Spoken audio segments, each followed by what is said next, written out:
지난 27편까지는 조직신학에서 잃어버린 연결고리 이스라엘론의 저자 아놀드 G. 프루첸바움 박사가 오늘날 기독교계의 4대 학파 중에 3대 학파인 언약무천년주의, 언약후천년주의, 언약전천년주의의 이스라엘론에 관하여 비평한 논문을 실었습니다. 이제 28편부터는 4대 학파 중에 세대주의의 이스라엘론에 관한 아놀드 박사의 논문 내용을 제시할 것입니다. 오늘날 기독교계에서 정통이라고 주장하는 교단 대부분은 대체로 언약무천년주의 교리를 지지하고 따르며 언약후천년주의와 언약전천년주의와 세대주의 교리를 따르는 교파는 소수에 불과합니다. 교회와 이스라엘이 동일하다는 전제로 세워진 은혜 언약을 기반으로 하는 언약 신학의 3대 학파는 장차 지상 재림하실 메시아께서 이스라엘과 함께 1000년간 통치할 왕국이 계시된 요한계시록의 예언을 영적으로 우화적으로 해석하여 하나님의 택함을 받은 이스라엘 민족과 국가를 약화시켰습니다. 성경 주석에서 이스라엘론을 약화시키거나 제외하면 올바른 성경 지식을 얻을 수 없습니다. 구원받은 신자들이 이스라엘론에 관한 지식이 부족하면 구원을 완성하는 성경의 참된 진리의 말씀을 믿는 하나님을 아는 지식에 이르지 못할 수 있습니다. 성경에 관하여 정의한다면 창조자 하나님과 하나님의 택함을 받은 백성, 즉 아브라함과 이삭과 야곱의 육체의 자손인 이스라엘 유대인과 맺은 언약, 즉 아브라함의 언약, 팔레스타인 언약, 모세의 언약, 다윗의 언약, 새 언약이 세계 역사에서 성취되는 연대기를 예언한 문서입니다. 새 언약은 하나님께서 아브라함과 맺은 약속들이 점진적으로 이스라엘의 유대인, 그리고 이방인에게까지 확대된 언약입니다. 우리는 지금 새 언약을 성취하고 있는 교회 시대의 끝에 서 있습니다. 교회 시대가 끝나는 동시에 시작되는 7년 대환란이 끝나면 새 언약 예언의 정점인 천년왕국이 세워질 것입니다. 아놀드 박사는 세대주의의 이스라엘론에서 아브라함의 언약이 팔레스타인 언약, 모세의 언약, 다윗의 언약, 새 언약으로 점진적으로 확대되고 성취되는 과정의 연대기를 보여줍니다. 특히 택함을 받은 유대인의 독특함을 보여줍니다. 그리고 새 언약에서 교회를 구성하는 신자들, 즉 영적인 축복을 받아 구원받은 이방인 신자와 영적 이스라엘, 갈라디아서 6장 16절이라고 하는 구원받은 유대인 신자를 모두 동일시하지 않고 명확하게 구별합니다. 1948년 5월 14일, 약 2000년 전 로마 제국에 의해 멸망한 이스라엘이 약속의 땅, 팔레스타인에서 국가를 재건한 것은 결코 역사의 우연이 아닙니다. 45편 9장 세대주의의 이스라엘론, C. 이스라엘의 미래, 2일 조건 없는 언약, C. 이스라엘의 미래, 2일 조건 없는 언약. 세대주의 종말론의 많은 부분은 하나님께서 이스라엘과 맺으신 조건 없는 언약의 본질에 근거합니다. 체퍼는 이스라엘의 언약에 관한 예언을 논의하면서 종말론에 대해 복음주의자들 사이에 첨예한 의견 차이가 있는 이유는 특정 본문의 주석 문제가 아니라 이스라엘론이 잘못되었기 때문이라고 지적합니다. 여기서 체퍼는 세대주의와 언약신학의 새 학파를 구분하는 진짜 문제를 지적합니다. 그것은 이스라엘론입니다. 성경이 이스라엘에 관해 말하는 것을 진지하게 받아들이지 않는 것입니다. 하나님께서 자신의 주권으로 이스라엘에 부여하신 위치와 중요성을 이스라엘 민족에게 부여하지 않는 것입니다. 이러한 실패는 예언적 주제와 상대적으로 대부분 생각이 혼란스럽기 때문입니다. 주권적 택함을 받은 민족인 이스라엘을 성경 전체에서 택함을 받은 이스라엘이라고 계속 강조하고 있음에도 불구하고 이방 민족들은 깨닫지 못하는 것 같다는 것입니다. 성경을 액면 그대로 받아들인다면 하나님은 이스라엘을 영원한 사랑으로 사랑하셨고 이스라엘에 대해 은사와 부르심에는 후회가 없으시다라고 가르칩니다. 하나님의 영원한 목적에 따라 이스라엘 민족은 다시 모이고 회복되어 영원히 보존되어야 합니다. 다른 곳에서 그리스도론을 논의하면서 체퍼는 문자 그대로 천년왕국을 믿는 데 있어 가장 중요한 근거는 유대인 언약에 성취되지 않는 약속이라는 것을 보여줍니다. 아브라함 언약에는 두 가지가 강조되어 있습니다. 첫째는 영원한 민족입니다. 체퍼는 이 민족은 하나의 언약의 특징에 불과하다고 주장하면서 구약 성경의 교회가 신약 성경의 교회와 동일한 목적에 묶여 있기 때문에 민족으로서의 이스라엘은 교회에 병합되었으며 그런 이유로 독특한 미래는 없다고 주장하는 언약 신학의 입장을 거부합니다. 체퍼는 이스라엘의 죄 때문에 하나님께서 지상의 백성을 영원히 버리셨다 라는 입장을 거부합니다. 체퍼는 이것이 성경이 뒷받침하지 않는 이성주의의 견해라고 선언합니다. 오히려 아브라함 언약은 영원한 영적 씨를 약속한 것처럼 영원한 육체의 씨를 약속하고 있습니다. 성경은 아브라함 언약을 영원한 언약이라고 선언했기 때문에 적용할 영원한 백성이 존재해야 합니다. 이것은 신약 성경 로마서 11장에서 재확인되는데 이스라엘을 따로 구별하는 것은 현재의 하나님 목적이 성취될 때까지만이며 그 후에는 온 이스라엘이 구원을 받을 것이라고 분명히 가르치고 있습니다. 아브라함 언약에서 두 번째로 강조하는 것은 땅의 영원한 소유입니다. 아브라함 언약에 약속된 땅은 구체적인 경계가 있고 팔레스타인 언약에서 재확인됩니다. 후자의 언약은 영원히 소유할 땅을 약속했습니다. 그런 이유로 이스라엘은 약속된 땅에서 회복된다고 예언되어 있습니다. 반면에 교회는 땅이 약속되지 않았기 때문에 이 약속은 적합하지 않아 교회에 적용할 수 없습니다. 라일이도 같은 주제를 선택합니다. 교회가 아브라함 언약의 약속을 성취하지 않다는 것을 증명하는 것은 한 가지입니다. 이스라엘이 약속을 미래에 성취한다는 것을 증명하는 것은 또 다른 문제입니다. 라일이는 성경이 이스라엘은 이러한 약속을 성취할 국가라는 것을 분명히 가르친다는 것을 보여줄 필요가 있다 라고 인정합니다. 라일이는 이 작업을 두 가지 방식으로 진행합니다. 첫 번째는 이스라엘이 회복될 것이라고 분명히 가르치는 구절에 근거한 것입니다. 라일이는 논리적인 추측으로 시작합니다.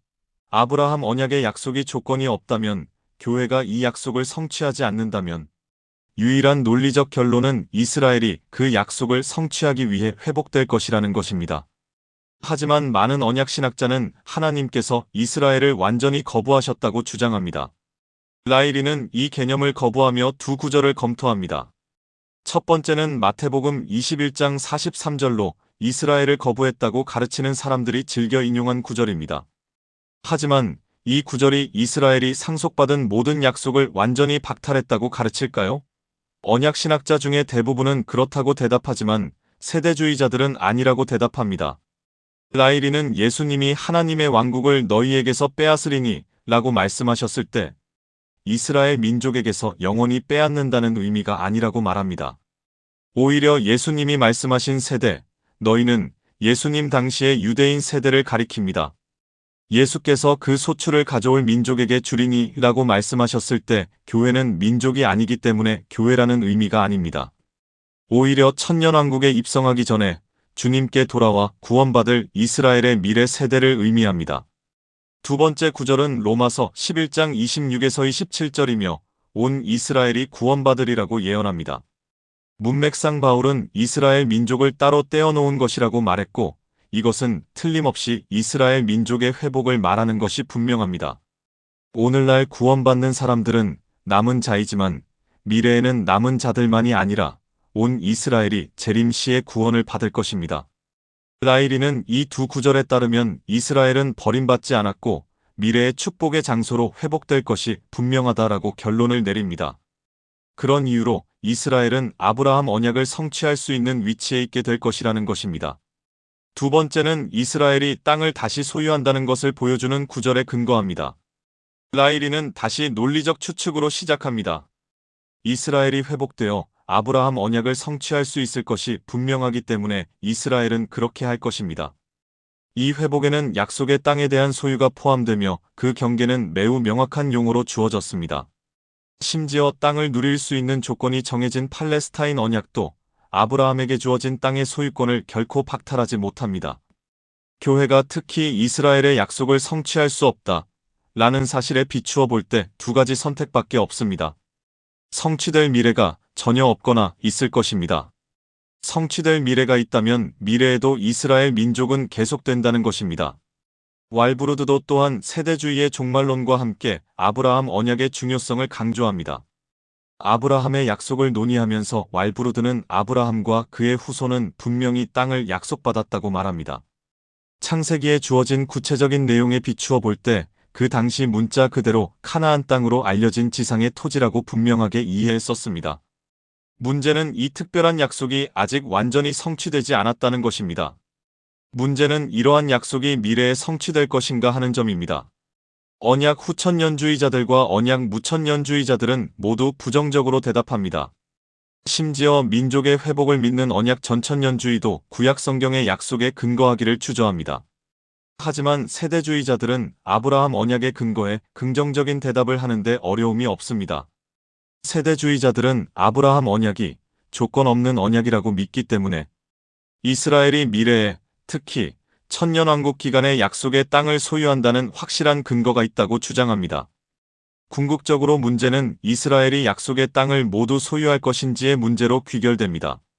아브라함의 언약이 조건이 없고 이스라엘 민족이 영원히 존속한다면 왈브루드가 앞서 논의했던 두 가지 요점, 즉 이스라엘이 약속의 땅을 소유하는 것은 당연합니다.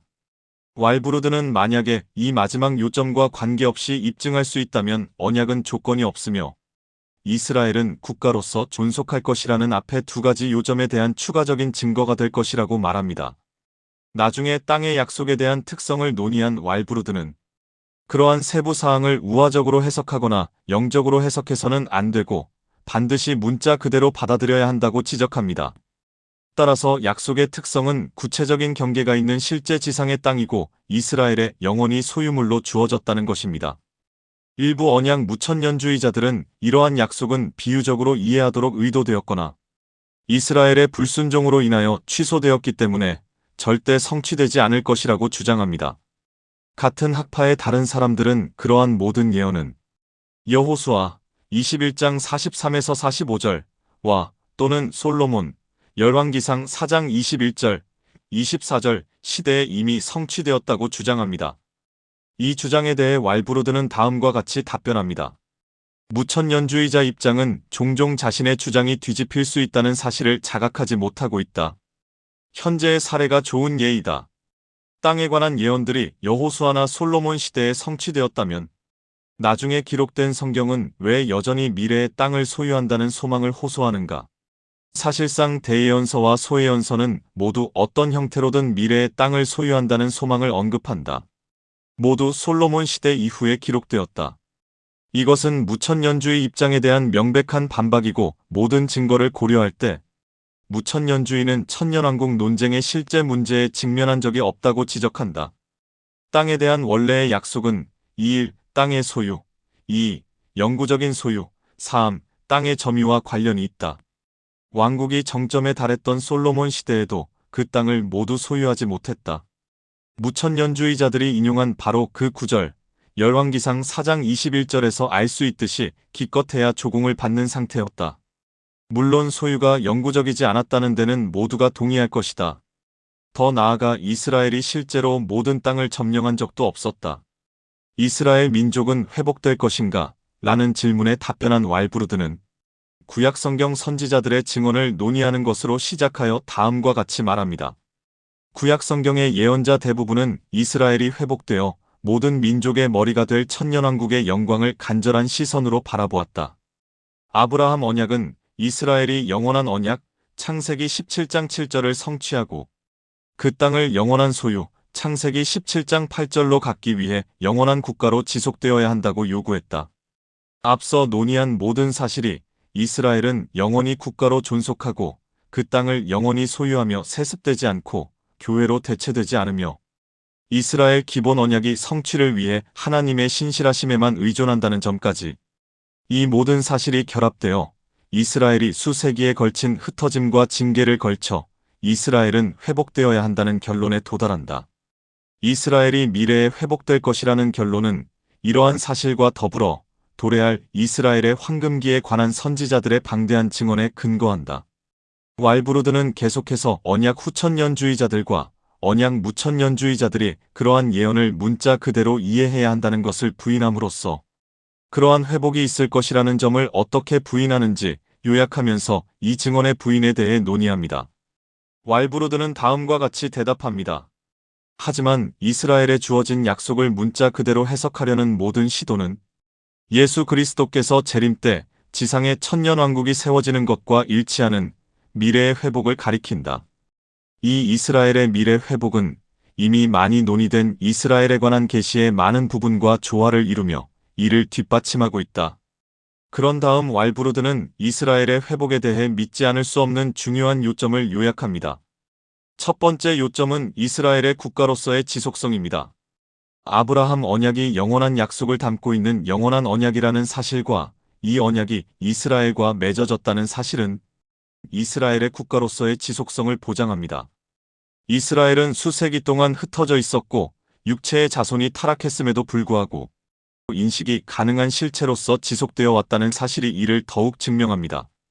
마지막 한 가지 사실은 이스라엘이 고대 지리적 소유물의 적어도 일부를 구현하고 그 이름을 가진 정치 국가로 재건되었다는 사실입니다. 이것은 세대주의자들 사이에서 자주 발견되는 친시온주의를 다시 한번 보여줍니다. 두 번째 두드러진 점은 이스라엘이 흩어진 후 다시 모이는 것입니다. 시온주의와 현대 이스라엘 국가에 대한 왈브루드의 호의적인 견해는 이 인용문에서 다시 한번 분명하게 드러납니다. 세 번의 흩어짐과 세 번의 귀환이 있을 것이라는 이전의 가르침을 바탕으로 저자는 현재 유대 국가는 분명히 세 번째 귀환의 시작이라고 생각합니다. 현재의 이스라엘 국가는 하나님의 예언적 계획 중의 일부이며 궁극적으로 재림으로 이어질 것이기 때문에 두 번째 다시 모임이 그리스도의 초림의 전주곡이었던 것처럼 세 번째 다시 모임은 재림의 전주곡인 것이 분명합니다. 언약 후천년주의자들과 언약 무천년주의자들은 현대 이스라엘이 예언적 의미가 있는 것을 부인하고 언약 전천년주의자는 그 문제에 대해 상반적 견해가 동시에 존재하며 어떻게 해야 할지 잘 모르지만 왈브루드와 같은 세대주의자들은 근년에 세워진 이스라엘 국가는 뿔뿔이 흩어졌던 이스라엘이 고대의 땅으로 다시 모이는 예언 중의 일부였다고 단언하는데 어려움이 없습니다. 현재의 다시 모임은 미래의 최종 회복에 대해 합리적으로 무시할 수 없는 명백한 증거입니다. 이것이 예언을 문자 그대로 해석하는 타당성을 입증하는 증거인데 세대주의자들은 그러한 운동을 예상한 예언에 대해 그러한 견해를 고수했기 때문입니다. 이것이 사실이기 때문에 문자 그대로의 천년왕국의 타당성을 더욱 높여줍니다. 세 번째로 중요한 점은 이스라엘이 소유하는 약속의 땅입니다. 여기서 가장 중요한 증거는 아브라함 언약이 이스라엘의 아브라함에게 주어진 명확한 경계와 함께 땅의 영원한 소유를 약속했다는 것입니다. 그러나 이 언약은 조건 없는 언약이었지만 아직 성취되지 않았습니다. 이스라엘의 실족이 그 약속을 폐기하는 것은 아니기 때문에 이스라엘이 완전히 회복되는 미래에 성취되어야 합니다. 네 번째 핵심적인 요점은 신약 성경에서 이스라엘의 회복입니다. 왈브루드가 제시한 증거는 다음과 같습니다. 너의 아들이 다윗의 보좌에 앉아 야곱의 집을 영원히 다스리리라 라고 천사 가브리엘이 마리아에게 메시지를 전했습니다. 야고보와 요한의 어머니가 예수께 자기 두 아들을 왕국에서 그리스도의 양쪽에 앉게 해달라고 청원했을 때 지상 왕국에 대한 개념이 잘못되었다고 말씀하지 않고 이 영광은 오직 아버지께서 택하신 자들에게만 주어진다고 말씀하셨습니다. 그리스도께서 사도들에게 회복의 날에 12지파를 심판하는 보좌에 앉을 것이라고 약속하셨습니다. 그리스도께서 사도들에게 왕국에서 자기 식탁에서 먹을 것이라고 약속하셨습니다. 그리고 사도들이 이때 이스라엘의 왕국을 다시 회복하실 것인지 물었을 때 예수께서는 교리적으로 틀렸다고 책망하지 않으셨고 때와 시기는 아버지만 아신다고 말씀하셨습니다. 왈브루드는 더 나아가 그리스도께서 가르치실 때 이스라엘에 대한 지상 왕국의 약속이 문자 그대로 성취되리라는 유대인과 사도들의 공통된 기대를 반박한 것이 아니라 오히려 확증하셨다고 지적합니다. 다른 저서에서 왈브루드는 국가로서의 이스라엘의 미래를 다루면서 세대주의적 견해를 요약합니다. 이스라엘에 대한 세대주의적 입장은 이스라엘이 한 종족으로서 그리고 국가로서 계속 존재하며 미래의 천년왕국에서 경험할 국가로서의 황금기를 누린다는 것입니다. 이는 약속의 본질이 아브라함의 언약을 영원한 것으로 선언하고 그 땅을 이스라엘의 영원한 소유로 약속했다는 점에서 분명합니다. 이것은 예레미야의 새 언약과 신약 성경을 통해 재확인할 수 있고 구약 성경의 이 분명한 계시를 변경하지 않습니다. 신약 성경에서 세 가지 구별, 즉 이스라엘과 이방인 사이, 이스라엘과 교회 사이, 유대인 신자와 이방인 신자 사이를 구별한다고 가르칩니다.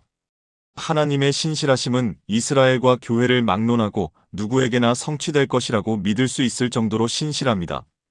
이스라엘에 대한 땅의 약속에 대해 논의한 왈브루드는 세대주의에서 이스라엘에 약속한 땅에 함축된 신학적 의미는 고대 백성에 대한 하나님의 종말론적 목적의 중심이라고 말합니다.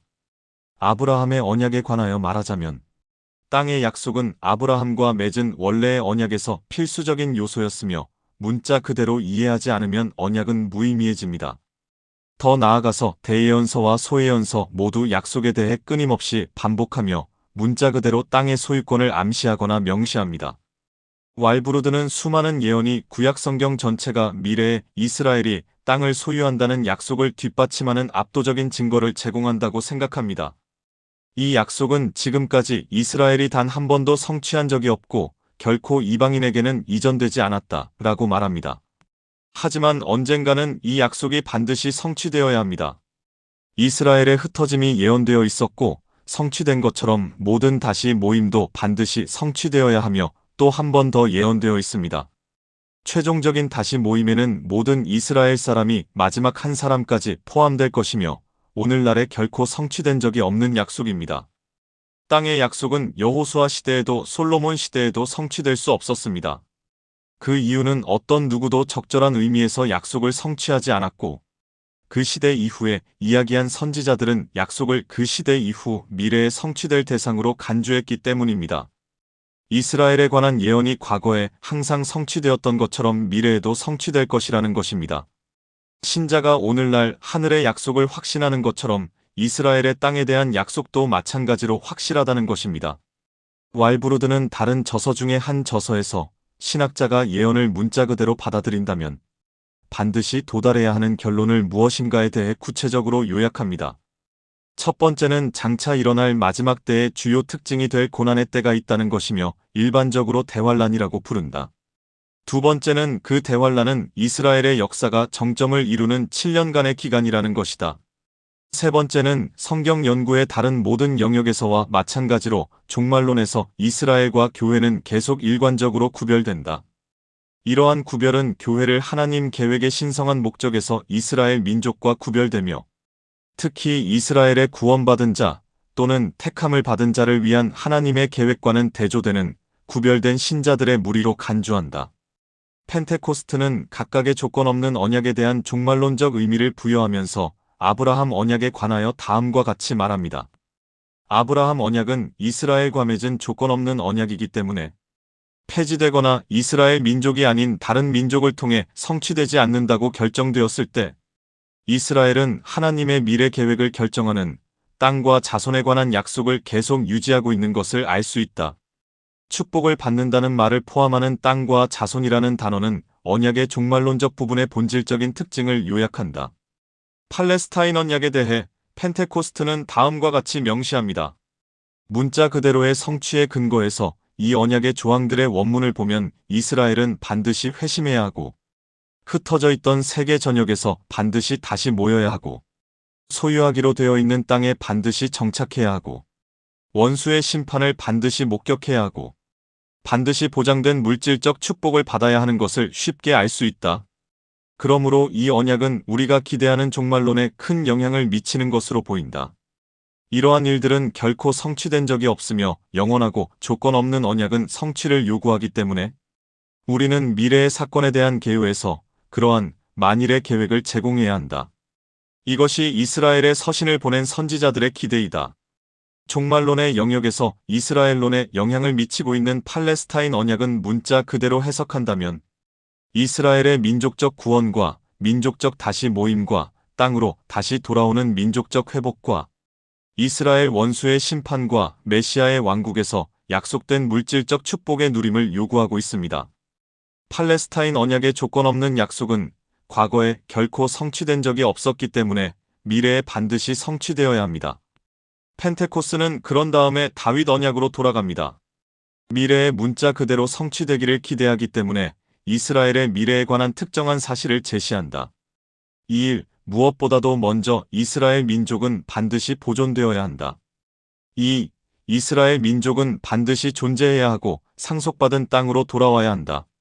3. 다윗의 자손이신 주 예수 그리스도는 온전히 문자 그대로 다윗에게 약속된 왕국을 통치하기 위해 반드시 지상재림하셔야 한다.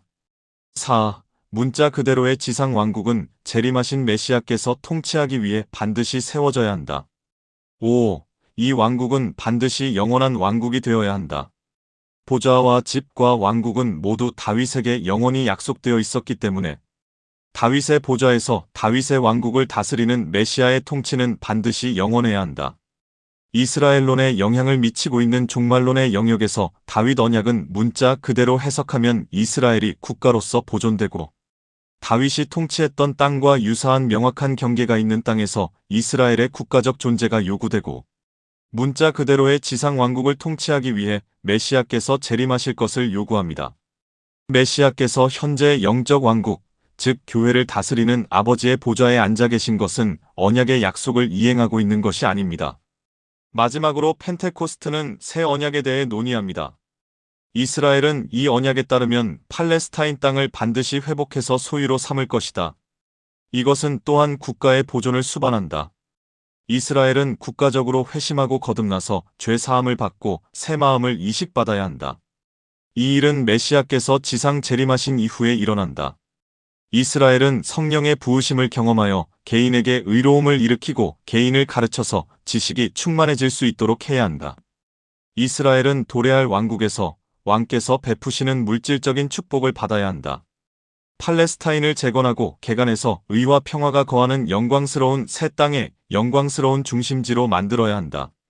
이 언약을 토대로 오셔서 피를 흘리신 메시아는 친히 이 땅에 다시 오셔서 이스라엘 민족을 구원하고 회복시켜 축복을 이루셔야 한다. 종말론 연구의 이러한 모든 중요한 영역은 이 언약이 필요합니다.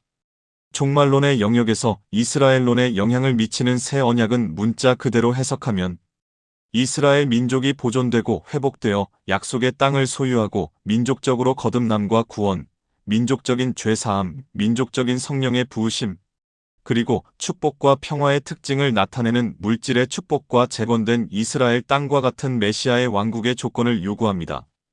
맥클레인도 또한 올바른 종말론의 발전을 위해 언약과 약속을 문자 그대로 이해해야 한다고 주장합니다.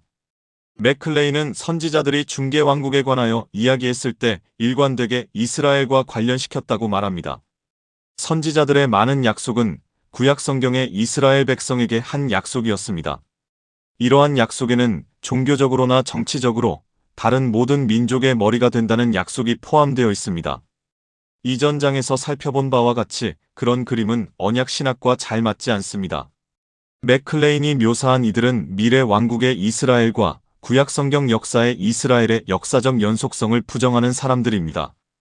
그런 다음 작가는 계속해서 두 가지 유형의 해석학적 체계가 부정을 구현하고 있음을 보여줍니다. 첫 번째는 이러한 예언과 약속은 바빌로니아 유수에서 추방된 자들의 역사적 귀환에서 이미 성취되었다라고 주장하는 것입니다. 두 번째 체계는 이러한 예언을 우화화하여 역사적 국가와 진정한 관계가 없는 영적 이스라엘, 즉 교회에서 영적으로 성취되고 있다고 보는 것입니다.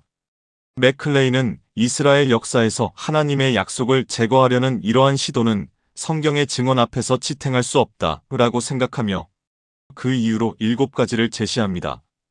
첫째, 선지자들은 이스라엘이 약속의 땅에서 그들의 자리를 잃게 될 것과 함께 전 세계 민족 가운데로 흩어질 것을 예언했고 이것이 구약 성경 역사의 이스라엘의 문자 그대로 성취되었다는 사실을 부인하는 사람은 아무도 없다. 둘째, 같은 선지자들은 또한 흩어짐 속에서도 민족의 역사적 연속성은 절대로 끊어지지 않을 것이라고 예언했다. 셋째, 같은 선지자들이 민족적 회복이 있을 것이라고 예언했다. 넷째, 같은 선지자들이 역사적 이스라엘의 약속된 회복에는 흩어진 민족이 쫓겨났던 땅으로 다시 모이는 일이 포함될 것이라고 예언했다. 다섯째, 선지자들은 또한 고대의 특권과 권리의 회복과 과거의 모든 영광을 능가하는 미래의 통치권도 약속했다.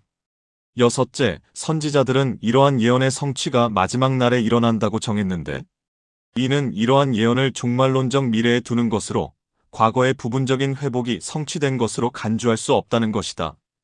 일곱째, 선지자들은 다시는 또 다른 유수나 흩어짐이 없을 회복을 예언했고 바빌론에서 귀환한 후에는 그런 일이 일어나지 않았다. 그런 다음 맥클레인은 에스겔 37장을 요약하며 논의를 마무리합니다. 이 예언은 유대인이 오랜 흩어짐 끝에 다시 한 민족이 될 것이고 더 나아가 하나의 민족이 될 것이라고 예언합니다.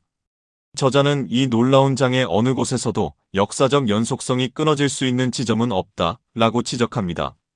맥클레인의 결론은 구약 성경의 이스라엘 민족은 역사적으로 분리되어 세계 민족 가운데 흩어졌지만 예언자들에 따르면 미래의 하나님 왕국에서 다시 회복되고 재결합되는 민족이라는 것입니다. 다음 46편 9장 세대주의의 이스라엘론 C.